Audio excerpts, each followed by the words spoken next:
विद्यार्थी को भी संभल कर चलने की जरूरत है। तुम बेंगलोर में, दिल्ली में, कोटा में, इधर उधर किधर, इंदौर में शिक्षा प्राप्त करने जाओगे, उद्देश्य है शिक्षा प्राप्त करना, उद्देश्य है IAS PCS परीक्षा को क्रॉस करना, MBBS करके डॉक्टर बनना, इंजीनियर बनना, ये सब IIT करना, ये उद्देश्य तुम्हारा। लेकिन वहाँ जा कर के फिसलने के रास्ते भी सामने आते हैं। विद्यार्थी के जीवन में चुनौती है, क्योंकि 4 चीजें बहुत खतरनाक होती है। एक तो जवानी, दूसरा धन हो, तीसरा कुसंग हो, चौथे स्वतंत्रता हो। जब विद्यार्थी पढ़ने के लिए जाता है दूर कहीं बेंगलोर में, यूक्रेन में, दूसरे देश में, माता पिता कितना भरोसा करके उसको भेजते हैं। इतने पैसे नहीं उनके पास, लेकिन उधार लेकर, कर्ज लेकर, मेहनत करके, सोना चांदी गिरवी रखकर सोचते हैं बेटा पढ़ जाएगा, डॉक्टर हो जाएगा, इंजीनियर हो जाएगा तो फिर सोना खरीद लेंगे, अभी जाने दो। लेकिन वो बालक इंदौर में जाकर के दूसरी दौर में लग गया, किसी के रूप सौंदर्य में मोहित हो गया, किसी नशा व्यसन में आकृष्ट हो करके अब नशा की गोली खा रहा है। पढ़ने में नंबर नहीं आ रहे हैं, 3-3 बार परीक्षा दे रहे हैं, पैसे बर्बाद हो रहे हैं, समय बर्बाद हो रहा है, माता पिता इंतजार कर रहे हैं कि आशीर्वाद मांग रहे हैं कि आशीर्वाद दे दो गुरुदेव अब कि ये सफल हो जाए। याद रखना, सफलता के लिए संभलना जरूरी है, और सफलता के लिए समर्पण जरूरी है, और सफलता के लिए कठोर श्रम जरूरी है, और सफलता के लिए सब तरफ से आंखें मोड़ना जरूरी है, और अपने लक्ष्य में ऐसे डूबना है जैसे अर्जुन को केवल मछली की आंख दिखती थी, ऐसे ही आपको केवल अपना लक्ष्य दिखना चाहिए। बोलिए सद्गुरु भगवान की। कितने लोग संत हो गए, सब छोड़ दिया, लेकिन अब गांजा पी रहे हैं और भांग खा रहे हैं। और उनसे मैंने पूछा भांग क्यों खाते हो, तो उन्होंने कहा ये शिव जी की बूटी है और जन्म जन्म की घूंटी है, और शिव जी की बूटी है, और बात हमारी झूठी है और कभी नहीं ये छूटी है, ये शिव जी की बूटी है।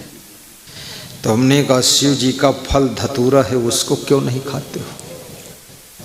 वो तो शिव जी का फल है, खा लो। और शिव जी की सवारी बैल है, बैल पर क्यों नहीं बैठते हो? और शिव जी की माला, सांपों की माला, 1-2 सांप क्यों नहीं लटकाते हो? और शिव जी के कानों के कुंडल बिच्छू है, तो बिच्छू क्यों नहीं कान में पहनते? तो वो साधु बोला हम तुमसे बात नहीं कर पाएंगे। तो हमने कहा हम ही से करो ना, हम करेंगे, तुम्हारे पास उत्तर ही नहीं। ये गांजा पीने के लिए मनुष्य जीवन नहीं मिला है। गांजा जो जन पियत हैं जियत बहुत दिन नाए, श्वास नली फेफड़ा में धुआं जाए जम जाए, धुआं जाए जम जाए, खून हो जाए बिकारी, उपजय नाना व्याधि रात दिन कबहत जाए। 1-2 के नहीं नेत्र कितनों के रांझा, और बुद्धि का किया विनाश, छोड़िए पीना गांजा, छोड़िए पीना गांजा। कितने लोग कथा भी सुनाते हैं, प्रवचन भी करते हैं, इतना पान तमाकू मसाला खाते हैं।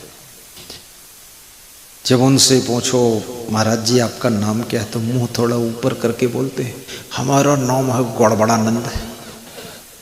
मैंने कहा मुंह सीधे करो, बोले अरे पान की पिचकारी निकलेगी, तुम्हारे कपड़े छीप जाएंगे। गड़बड़ानंद, भोंगड़ानंद, मूर्खानंद, बेवकूफानंद, मसालानंद, पुड़ियानंद, सिगरेटानंद, गांजानंद, क्या मूर्खता का काम।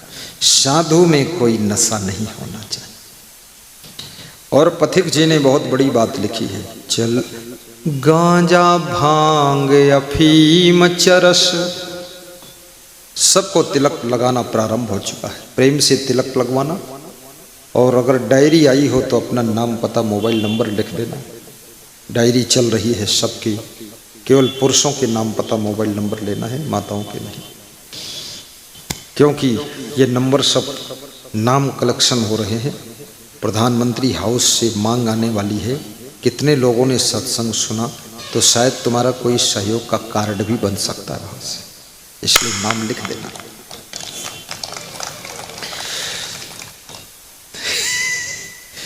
सही बात है, कुछ होना चाहिए।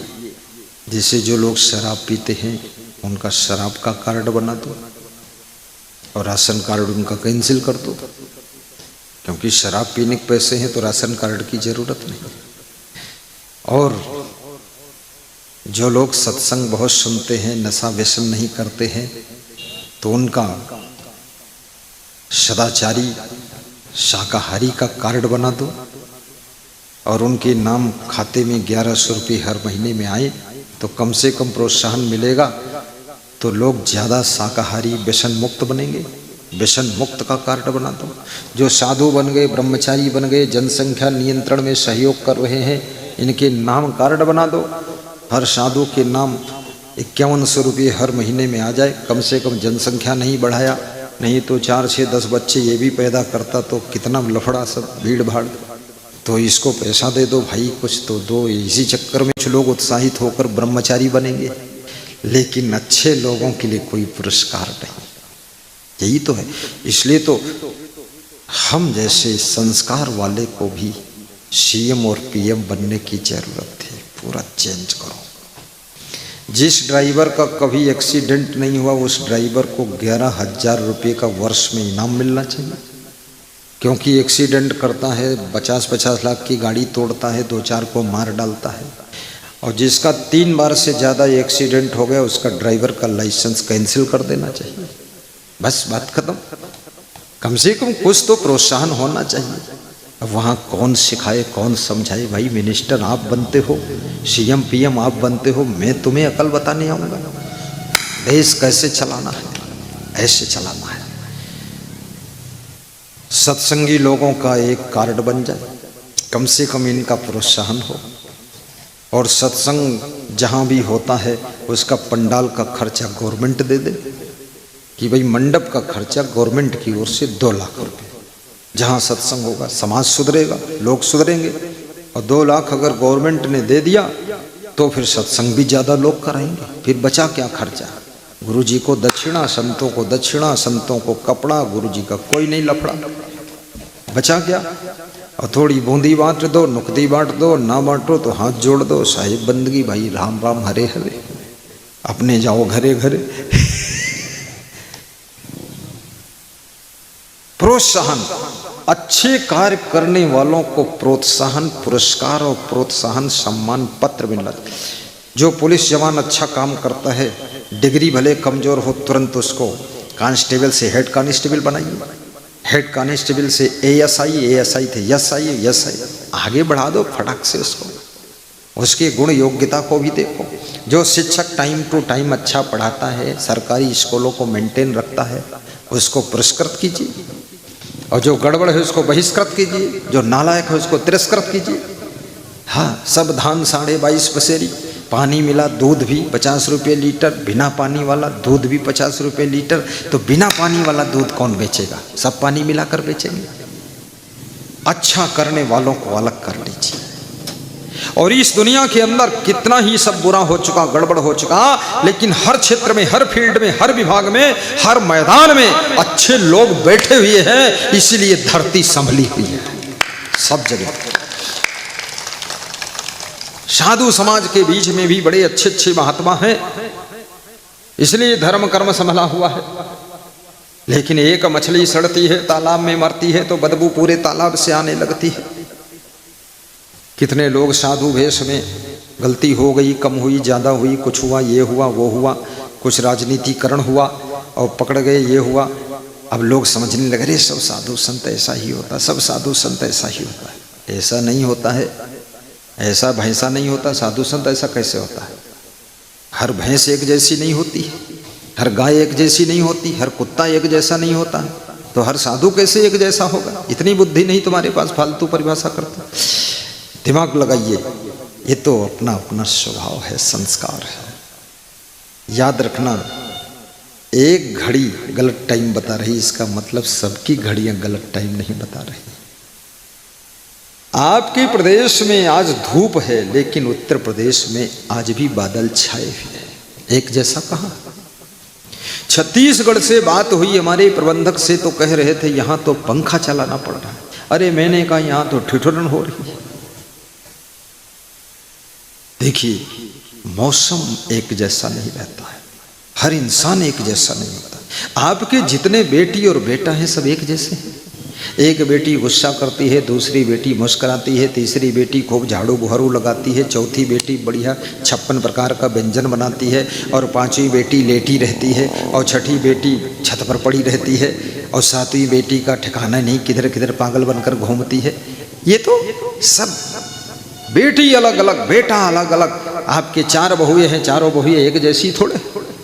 आप देख लो ना, एक बहू है फट से उठ जाती है, झाड़ू बहरू लगाकर नाश्ता रेडी करती, घंटी बजा देती है, पूजा पाठ तैयार, नाश्ता तैयार, पीने वाले खाने वाले हो जाओ तैयार। तीसरी बहू ऐसी बहू है जो सो रही है, जब घंटी बजती है पूजा पाठ की तो करवट लेती है, कहती हूँ। और फिर चौथी बहू ऐसी है जो अरे सिर दर्द बहुत है, ऐसे चलती लंगड़ाती लंगड़ाती ना, क्या सब नरक बना रखा है। बहू एक जैसी नहीं होती, बच्चे एक जैसे नहीं होते, हर माँ बाप एक जैसे नहीं होते, पत्नियां सब एक जैसी नहीं होती, इसलिए साधु सब एक जैसे नहीं होते हैं। कृपा करके विवेक से काम कीजिए, अच्छे सच्चे संत को खोज। कभी निराश मत होना, हताश मत होना, उदास मत होना, हमेशा प्रयास कीजिए और हमेशा उत्साह से भरे रहो। हार को अपने जीवन की बहार बनाइए, हार को श्रृंगार बनाइए, हार में सफलता का द्वार खोलिए।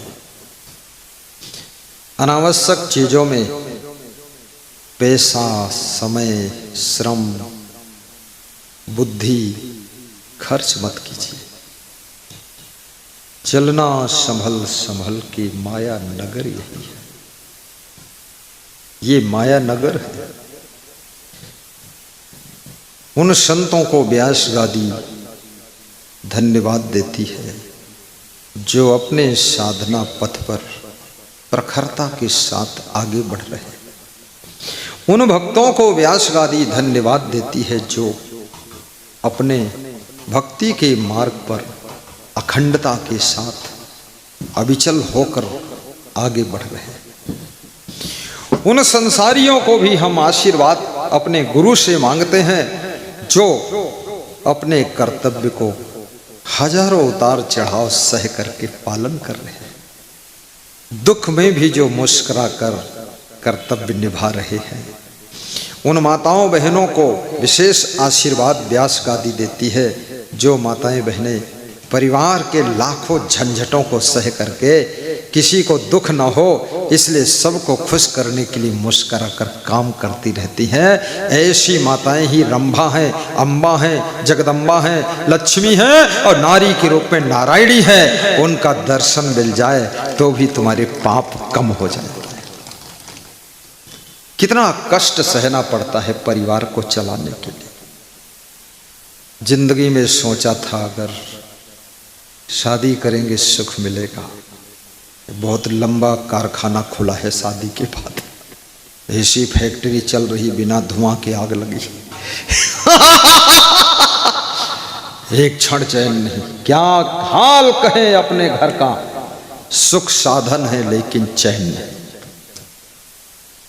घर में बहुएं और बच्चे हैं, नौकर भी अच्छे अच्छे हैं, नोटों के भरे समुंदर है, सुख सुविधा है लेकिन चैन नहीं।